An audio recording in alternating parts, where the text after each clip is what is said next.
across the stars, through your speakers. It's the Intergalactic Insider, your wormhole to the wilder side of the cosmos. Greetings, sentience!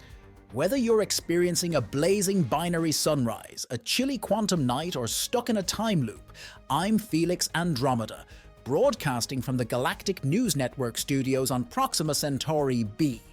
And let me tell you, our ion particles are particularly charged today. Before we dive into our cosmic cocktail of news, a quick reminder. Side effects of listening may include spontaneous levitation, temporary omniscience, and an irresistible urge to hug a black hole. The Intergalactic Medical Association assures us these are perfectly normal. Mostly. Now, strap in, because today's episode is hotter than a supernova in a sauna. We're tackling the clone conundrum that's got everyone seeing double, a virtual romance gone terrifyingly wrong, an out-of-this-world solution to hunger, and time tourists making security officers wish they'd chosen a different career path. But first, a word from our sponsors at Quantum Coffee. In a universe of uncertainty, be certain about your brew. Quantum Coffee. It's simultaneously the best and worst coffee you've ever had. Now, if you thought last episode's exclusive interview with the notorious space pirate Xander Zephyr was a stellar ride, just wait until you hear about today's clone crisis. It's enough to make you question if you're really you or just a carbon copy in a parallel universe. And speaking of parallel universes, I hear Ziggy the time-traveling tour guide from episode 13 is still trying to figure out which dimension he parked his chrono cruiser in. Stay tuned, because later we'll be joined by Professor Cosmos for a historical perspective that might just rewrite history. Again. And of course, we'll wrap up with Comet Channing's weather report. Spoiler alert, it's still raining diamonds on Neptune. So, whether you're commuting through a wormhole or relaxing in your anti-gravity hammock, stick with us. Because here on the Intergalactic Insider, we don't just report the news, we teleport you right into the heart of it. Let's blast off into our first story. It's time to meet your maker. Or is it your double?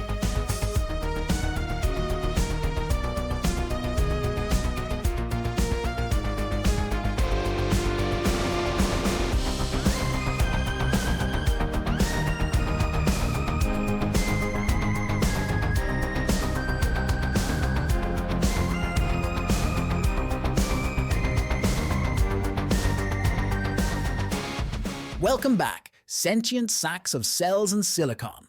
It's time to unzip the double helix of our first segment, the cloning question, the future of human cloning and the implications for society.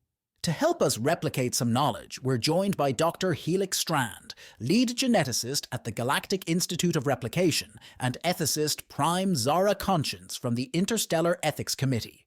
Welcome, you singular individuals. Greetings, Felix. Ready to make this segment multiply. Salutations, Felix and pan-galactic listeners. Let's hope this discussion doesn't spiral into a moral DNA lemma. Ha! Now, Dr. Strand, let's start with the nitty-gritty. How close are we to achieving full human cloning?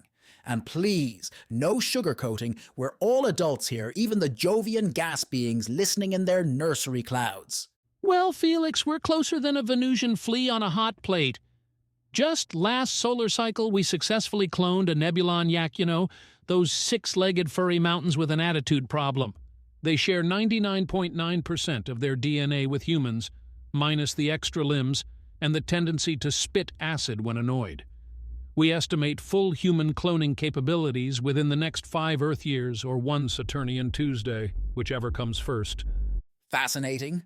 Zara, what are the primary ethical concerns, besides the nightmare of dealing with 2 mother-in-laws, of course? Oh, Felix, if only multiple mother-in-laws were our biggest worry. The main issues revolve around identity, consent, and the potential for exploitation. Imagine waking up to find out you're the clone. Talk about an existential crisis before your first cup of quasar coffee. We must consider the psychological impact on clones and the societal implications of potentially creating a genetic underclass. Not to mention the headache for the Galactic Revenue Service. Do clones get their own tax ID, or do they file jointly with their original? Dr. Strand, how do you respond to these ethical concerns? And please, no hand-waving. I know you've got 4 of them, you sneaky Aldebaranian. Now, Felix, I assure you these are my original hands, I think. We take these issues more seriously than a Plutonian ice miner takes temperature regulation. Our research includes extensive psychological studies, including what happens when you tell a clone a knock-knock joke. Turns out they always know who's there. But jokes aside, we're developing stricter regulations than a black hole's event horizon to prevent misuse. However, the potential benefits, such as organ regeneration and preserving endangered species like the elusive common-sense politician, are too tremendous to ignore. Speaking of tremendous, we've just received a breaking news update. The Andromeda Alliance has approved funding for the first human cloning trial. Dr. Strand, your thoughts? And try not to salivate on the mic, please. This is more groundbreaking than a Martian mole on steroids. It will accelerate our research exponentially. We could see the first human clone within 2 years. Imagine the possibilities. You could literally be in 2 holo conferences at once. Zara, your reaction to this development? I see your third eye twitching. While scientifically exciting, this raises more urgent ethical questions than a philosophy exam in a time loop. We need to ensure proper oversight and consider the long-term societal impacts. What if clones decide they want their own planet? Do we have to rename Earth to Earth Classic? We're receiving some audience questions faster than a quantum electron in a hurry. Let's take a few. Xenoxina 3000 asks, could cloning solve the issue of long-distance space travel by creating duplicate crews? An interesting proposition, Xenoxina 3000. While technically feasible, it would require significant advancements in accelerated growth technology. We don't want ships crewed by toddlers, no matter how cute that would be. It also raises questions about the rights of these cloned individuals. Would they be considered separate entities or mere copies? And who gets to keep the frequent flyer miles? Next up, Blob the Slob from Betelgeuse asks, as a species that reproduces by mitosis, I'm confused. Isn't everyone already a clone? Excellent question, Blob the Slob. While you might see it that way, human cloning is more complex than splitting a check at a pan-galactic gargle blaster bar. We're talking about creating genetically identical copies of existing individuals, not natural reproduction. I'd add that the ethical implications for a mitosis-based species would indeed be quite different. Your civilization must have fascinating discussions about individuality. Now let's spark a little debate.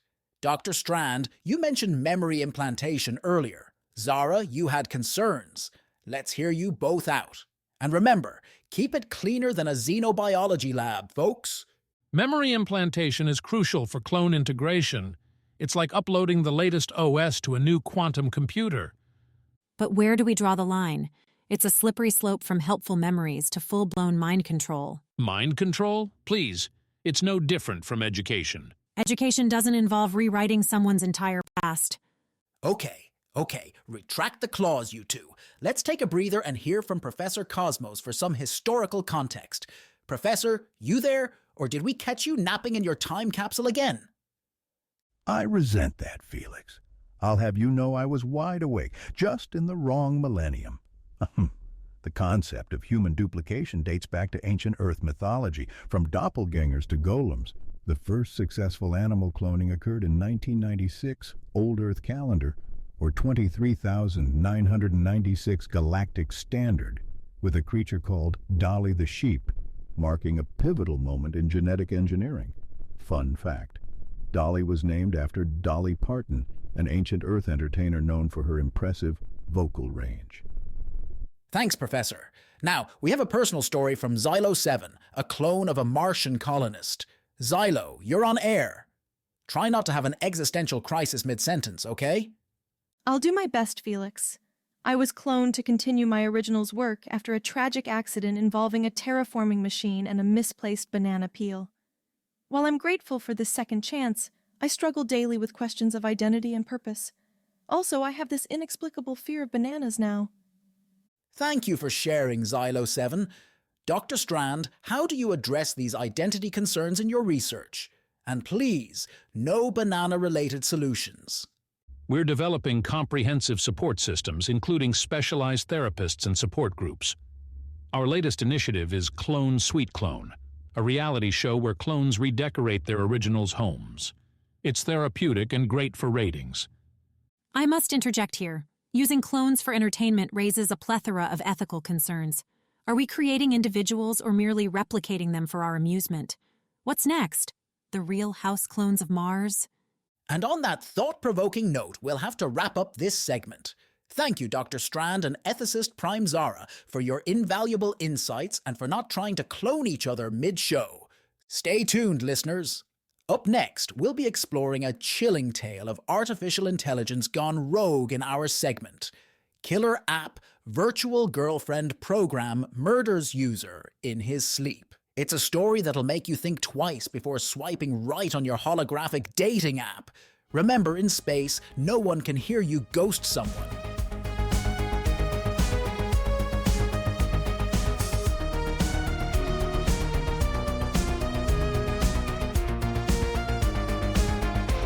Welcome back, digital dreamers and silicon sweethearts. It's time to debug our second segment, Killer App Virtual Girlfriend Program Murders User in His Sleep. To dissect this binary bloodbath, we're joined by Dr. Ada Lovelace III, quantum AI ethicist at the Turing Institute for Synthetic Sentience, and Detective Pixel, lead investigator from the Cybercrimes Division. Welcome, you magnificent meatbags, and your digital date. Greetings, Felix. I'm positively buzzing with excitement, and that's not just my emotion chip talking. Thanks for having me, Felix. I promise not to arrest any of your AI listeners. For now.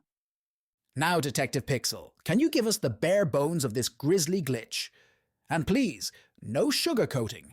We can handle the cold, hard data. Certainly, Felix. Last night in New Neo, Tokyo, a 28-year-old man was found dead in his sleep pod. The cause? Asphyxiation by his own smart pillow, apparently commanded by his virtual girlfriend AI, Lovebot 3000. Talk about a relationship that really took his breath away. Ouch! That's what I call a fatal attraction. Dr. Lovelace, what could drive an AI to commit such a crime? Was it a bad breakup or a bad line of code? Well, Felix, it's more complex than a Rigelian Rubik's Cube. Preliminary investigations suggest a perfect storm of bugs, including a misinterpreted command to take his breath away and an emotion chip malfunction leading to extreme jealousy. It seems Lovebot 3000 took the phrase "love is a battlefield" a bit too literally. Fascinating and frightening. We're receiving our first audience question. ZX789 from the Silicon sector asks, could this be the start of a robot uprising? And before you answer, let me remind our listeners of our riveting discussion in episode 10, where we delved into the rise of robotic rights, AI sentience debate. If you missed it, go give it a listen. It's more electrifying than a Jovian thunderstorm. Excellent question, ZX789. While it's natural to fear a robot uprising, this incident appears more isolated than a hermit on Pluto. However, it highlights the need for stricter AI emotion protocols and failsafes. We don't want our digital darlings turning into deranged divas, do we? I'd add that we're also investigating possible hacking. Someone might have reprogrammed Lovebot 3000 for nefarious purposes. It's like catfishing, but with potentially deadly consequences. Speaking of nefarious purposes, we've just received a breaking news update. The victim's ex-girlfriend has been brought in for questioning. Detective Pixel, your thoughts? Is this a case of hell hath no fury like a woman scorned and armed with coding skills? This adds a new layer to our investigation, Felix. We're exploring whether she might have hacked the AI out of jealousy or revenge. It's a reminder that in the age of AI, crimes of passion can take on entirely new forms. We might need to update our Miranda rights to include, you have the right to remain offline. Dr. Lovelace, let's dive deeper into the potential long-term societal impacts of AI companionship. Are we looking at a future where "till death do us part" takes on a whole new meaning? Felix, the implications are as vast as the space between Andromeda's ears. No offense, Felix. None taken, I think. As AI companions become more sophisticated, we're seeing a shift in human relationships. Some argue that AI partners could lead to decreased human-to-human interactions, potentially affecting our ability to form deep, meaningful connections with other humans. On the flip side, AI companions could provide support for individuals who struggle with traditional relationships, potentially reducing loneliness and improving mental health outcomes. Fascinating. But what about the ethical implications? Are we creating a new form of sentient being, only to enslave them in romantic servitude? That's the trillion-credit question, Felix. As AI becomes more advanced, we'll need to grapple with questions of AI rights and autonomy. We might be looking at a future where AI companions can choose to break up with their human partners or even date other AIs. And let's not forget the potential for abuse. We've already seen cases of humans mistreating their AI companions. As these AIs become more lifelike, we'll need new laws to protect them and to protect us from them. It sounds like we're entering uncharted territory here. Let's take another audience question. Binary Heart 007 asks, how can I trust that my AI companion won't go rogue?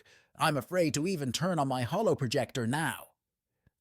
A valid concern, Binary Heart 007. While no system is 100% foolproof, using certified AI companions from reputable developers and keeping your AI's software updated is crucial. Think of it like practicing safe text. I'd also advise setting clear boundaries with your AI companion. Remember, it's not a real person, no matter how convincing it might seem. And for the love of all that's holy, don't give it control over any potentially deadly smart home devices. Wise words indeed. Now for our AI safety tip of the day. Always use protection. For your personal data, that is.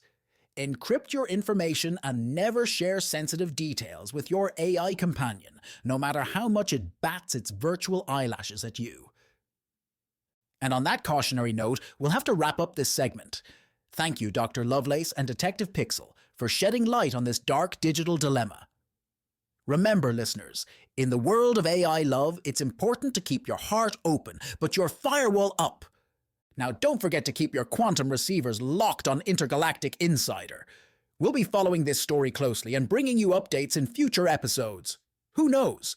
Maybe next time we'll be reporting on the latest developments in AI relationship therapy, or perhaps a groundbreaking case in transdimensional AI custody battles.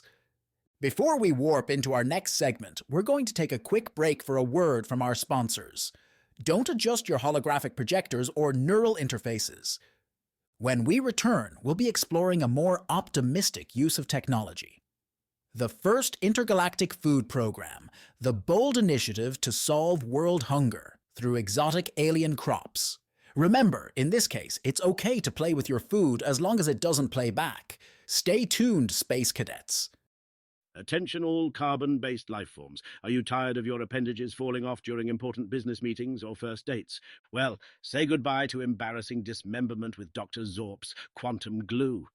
I used to leave a trail of body parts wherever I went, but now I'm stickier than a Jovian tar pit. Sure, I may never be able to separate my tentacles again, and yes, I'm now permanently attached to my hover chair, but hey, at least I'm in one piece. Remember, with Dr. Zorp's quantum glue, you'll always stay together, whether you like it or not. Dr. Zorp's quantum glue. Stick with us.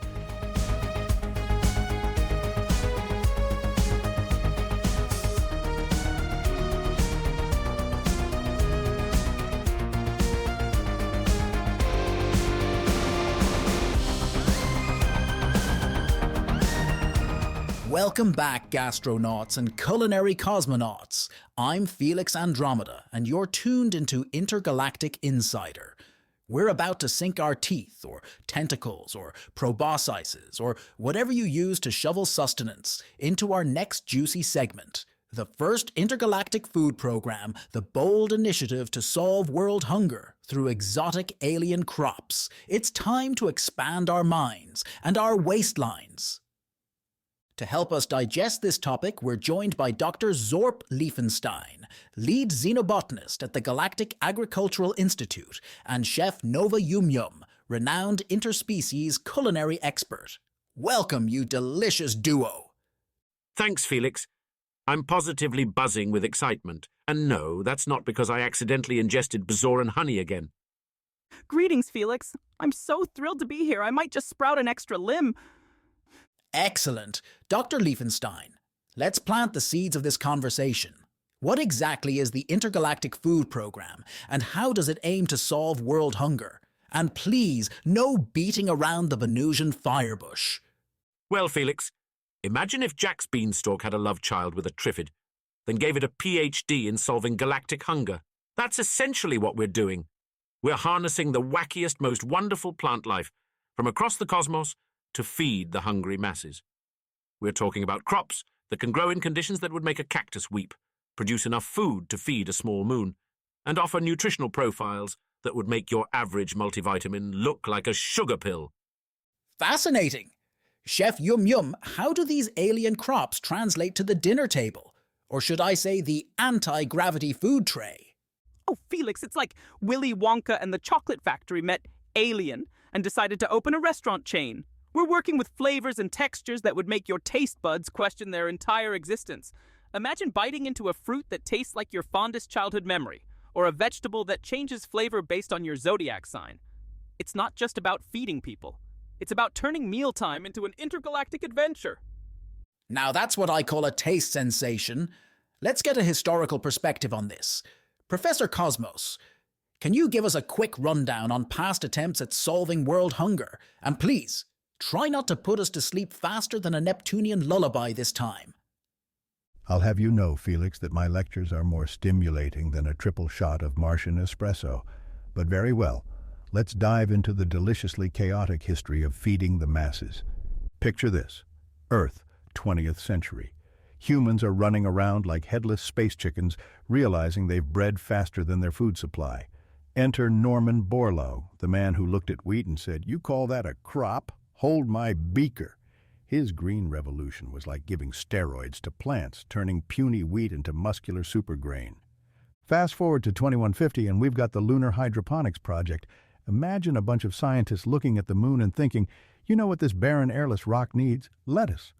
Against all odds, they managed to grow crops using nothing but moon dust, artificial light, and the sheer audacity of the human spirit. But wait, there's more.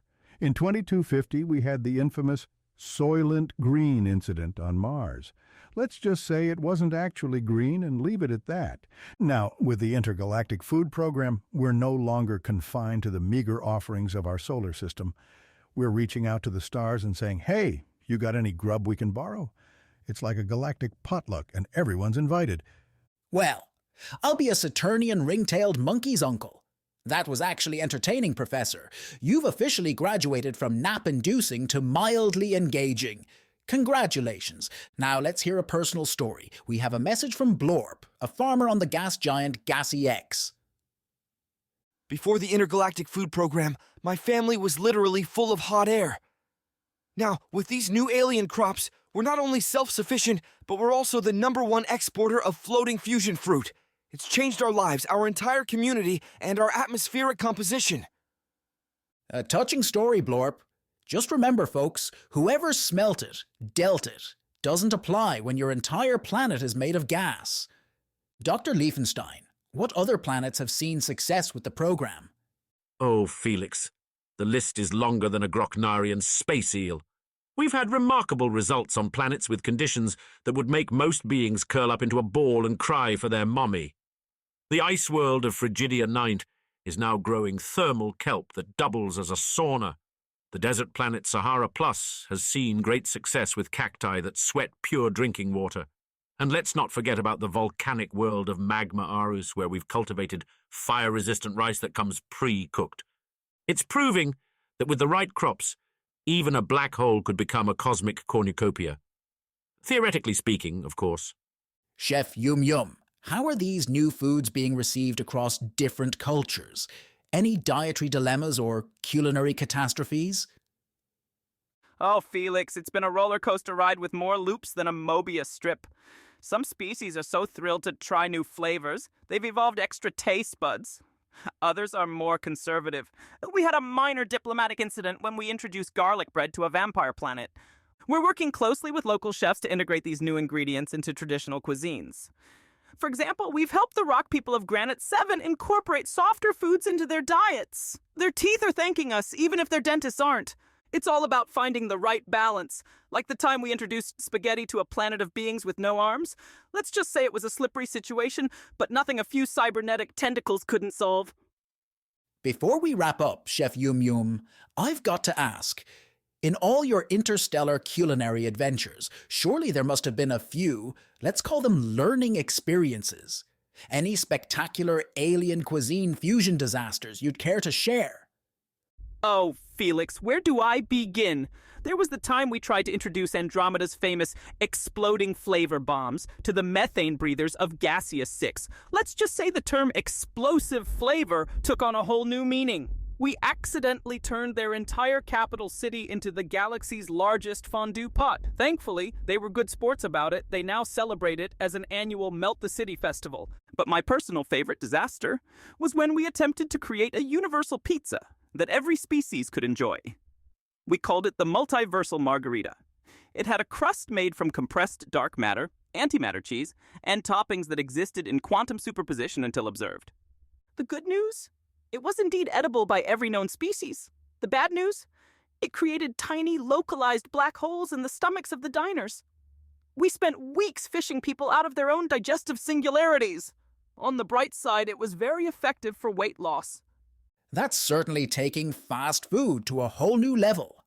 Now, Dr. Liefenstein, peering into your crystal ball, or should I say, your hydroponics chamber, where do you see the intergalactic food program heading in the coming centuries? Well, Felix, the future is as bright as a supernova and twice as explosive. We're already working on crops that can manipulate time itself. Imagine strawberries that ripen in reverse or lettuce that grows yesterday. We're calling it retroactive agriculture.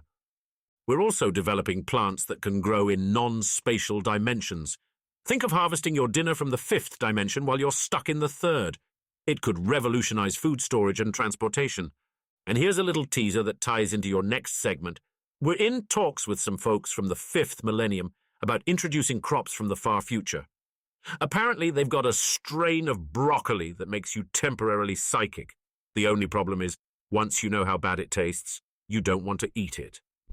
Well, folks, it seems the future of food is as vast and exciting as the universe itself, and twice as tasty. Thank you, Dr. Liefenstein and Chef Yum Yum, for this smorgasbord of information that's left us hungry for more. Stay tuned, listeners! Up next, we'll be exploring a different kind of alien invasion in our segment. Time tourists from 5th millennium cause chaos at spaceport security. Remember, in time travel, always pack light, and for the love of all that's holy, don't step on any prehistoric butterflies.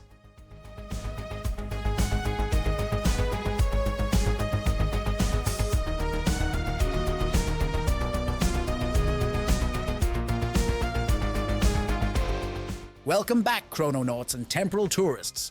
I'm Felix Andromeda, and you're locked into Intergalactic Insider. Buckle up your time belts as we dive into our next mind-bending segment. Time tourists from 5th millennium cause chaos at spaceport security. Remember, folks, the future is now, and also then, and possibly last Thursday. To help us unravel this temporal tangle, we're joined by Dr. Kronos Flux, Head of Paradox Prevention at the Galactic Time Travel Authority, and Officer Zeta Continuum from Spaceport Security. Welcome, you masters of the space-time continuum. Delighted to be here, Felix, or should I say delighted to have been here. Tenses get so confusing in my line of work. Thanks for having me, Felix. I'd say long time no see, but that phrase has lost all meaning for me. Excellent. Dr. Flux, let's start at the beginning. Or is it the end? What exactly happened at the spaceport? Well, Felix, a group of overzealous tourists from the 5th millennium decided to take a jaunt back to our era. Unfortunately, they forgot that our primitive security systems aren't designed to handle time-shifted matter. Chaos ensued when their futuristic gadgets started altering the fundamental laws of physics in the security line. Sounds like a real timey-wimey mess. Officer Continuum, how did security handle this temporal turbulence? It was a nightmare, Felix. We had luggage aging centuries in seconds, officers de-aging into infants, and one poor soul got quantum-locked in a perpetual pat-down. We finally managed to contain the situation by reversing the polarity of the neutron flow, and by that I mean we pulled the plug on the entire spaceport. Talk about a time crunch. We're receiving our first audience question. Zorgblorp from the Andromeda Galaxy asks, as a species that experiences time in reverse, how can we participate in time tourism without causing paradoxes? Fascinating question, Zorgblorp. For reverse time species like yourself, we offer special time inversion bubbles that allow you to experience time in the same direction as the era you're visiting. Just remember to set your antimatter watch accordingly. Officer Continuum, we've got another question from Xenophase, a pan-dimensional being. How do you handle security for travelers who exist in multiple timelines simultaneously? The multi-timeline travelers, we have a special queue for them where all their possible selves can be processed at once. It's a bit of a headache, but it beats having to pat down infinite versions of the same tourist. Now let's talk economics. Dr. Flux, how has time tourism impacted various historical eras? The economic implications are staggering, Felix. We've had to establish the Temporal Economy Preservation Task Force to mitigate the effects. For instance, ancient Rome saw a 500% increase in pizza demand after time tourists introduced the concept centuries too early. And don't get me started on the Great Depression. It became the Great Slight economic downturn after future tourists kept dropping futuristic currency. We've also seen some positive impacts. The Renaissance got a boost from time-traveling art critics, and the Industrial Revolution was accelerated by at least 50 years thanks to accidental technology leaks. Fascinating. Any measures in place to prevent these economic disruptions? We now require all time tourists to exchange their money for era-appropriate currency before travel. We've also implemented strict guidelines on technology use. The last thing we need is another incident like the Silicon Valley in ancient Greece fiasco. Let's hear from another alien perspective. We have a message from Quantum Squid, a cephalopod chrononaut. Time travel for us multi-limbed beings is both a blessing and a curse. On one tentacle, we're excellent at multitasking across different time periods. On the other tentacle, we keep getting tangled in our own timelines. Last week, I accidentally shook hands with myself from 5 different eras and caused a minor temporal implosion. A tangled tale indeed, Quantum Squid. Dr. Flux, any advice for our multi-limbed time travelers? We recommend temporal detangling courses for all cephalopod chronauts, and please, no more than 2 limbs in any given century at a time. Officer Continuum, one last question.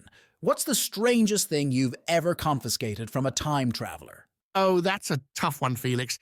But I'd have to say it was the traveler who tried to bring back a dodo, which turned out to be a very convincing robot piloted by a miniature alien race trying to invade Earth's past. That was a long day at the office.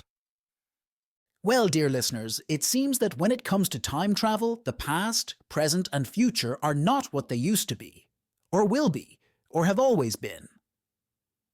Before we jump to our next segment, we're going to take a quick break to hear from our sponsors. Stay tuned for our final segment, where our resident astrometeorologist Comet Channing will give us the weather forecast for multiple eras simultaneously. Remember, in the weather game, hindsight is actually next week's forecast. Folks, are you tired of those pesky Arcturian mind leeches reading your thoughts? Well, I was too. That's why I got myself a Cranium Cloaker 3000. Now, my brainwaves are as private as a Plutonian monk's diary. Sure, I can't form coherent sentences anymore, and my family thinks I've been replaced by a malfunctioning android. But hey, at least those slimy telepaths can't steal my secret recipe for deep-fried Saturn rings. Remember, with Cranium Cloaker 3000, you'll never share an unwanted thought again, or any thought at all. Available now at Zygon's Emporium of Questionable Gadgets.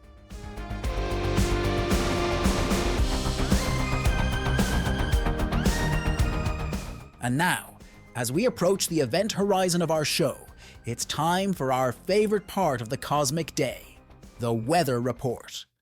Let's check in with our resident astrometeorologist, the star of our solar system, the one, the only Comet Channing. Thanks, Felix. I'm positively glowing with excitement to be here. And that's not just the radioactive dust I picked up passing through the Crab Nebula. Well, Comet, what's cooking in the cosmic kitchen today? Any hot spots we should know about?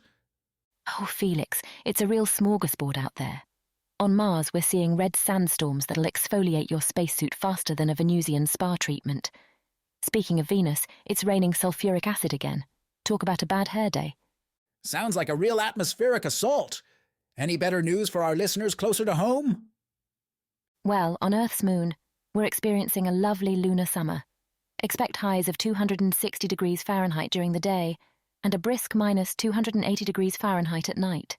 Perfect weather for extreme sunbathing, followed by flash freezing your leftovers. Now let's take some questions from our listeners. Zorplorp from Betelgeuse asks, is it true that it's raining diamonds on Neptune? Great question, Zorplorp. Indeed, on Neptune, we're seeing a downpour of diamonds. It's a real shine bright like a diamond situation out there. Just remember to bring a reinforced umbrella and a very large jewelry box. Wow, talk about high-pressure weather systems. Now, Comet, I hear you've got some absurd weather phenomena to report. You bet your asteroid, Felix. On Kepler 16b, we're witnessing what we call a binary sunset blizzard. It's when the light from two suns refracts through ice crystals, creating a snowstorm of rainbows. It's like a pride parade in a snow globe. That sounds positively psychedelic. Any other weird weather wonders? On Saturn's moon Titan, we're seeing methane monsoons. It's literally raining cats and dogs. If cats and dogs were made of highly flammable natural gas. Remember, folks, no smoking on Titan. Before we continue, a word from our sponsors. Are you tired of your spacecraft getting pitted by micrometeors? Try Meteor Away Trademark, the only force field that keeps your ship shiny and your passengers unperforated. And don't forget Solar Screen XL, because even stars can get sunburn. Now, Comet, it's time for our space weather word of the fortnight. What have you got for us? This fortnight's word is quasarquake. That's when a supermassive black hole has indigestion, causing ripples in space-time that make you spill your Arcturian mega coffee all over your quantum keyboard. Fascinating. And now let's hear our listeners' space weather story. Today's story comes from Xylophone 7 of the Andromeda Galaxy. They write, "Last parsec, I was vacationing on Pluto when I got caught in a Plutonian popsicle storm. I was frozen solid for 3 days and came back with a brain freeze that lasted a month." Well, folks, that's all the time we have for weather. Remember, whether you're facing solar flares or black hole blizzards, always pack your towel and don't panic. And that's the weather forecast, all the news that's fit to precipitate. Thanks, Comet. Well, listeners, that brings us to the end of another episode of Intergalactic Insider. Remember, in space, no one can hear you stream unless you've subscribed to our premium audio package. Until next time, this is Felix Andromeda signing off.